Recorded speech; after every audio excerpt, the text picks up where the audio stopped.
कंबर में कोविड दौरान सिहत खाते में कॉन्ट्रैक्ट ते भर्ती थियल 1 खां 15 स्केल जे मुलाज़िमनि 18 महीननि खां रहियल पघारूं न मिलण ऐं टर्मिनेट करण वारे अमल ख़िलाफ़ एहतिजाजी मुज़ाहिरो कयो।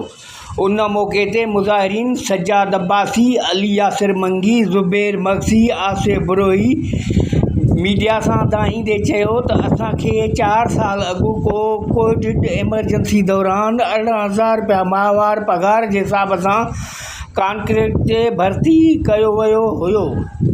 हिननि चयो त सिहत खाते तरफ़ां बरसाति बोर्ड समेत पोलियो एमरजेंसी में ड्यूटियूं वरितियूं हुयूं। गुज़िरियल 1.5 साल खां महांगाई मुआशी वारी परेशानी वारे दौर में पघारूं जारी न कयूं वयूं। असांखे पको करण बदिरां टर्मिनेट ऐं कॉन्ट्रैक्ट ख़तमु करणु नाइंसाफ़ी आहे।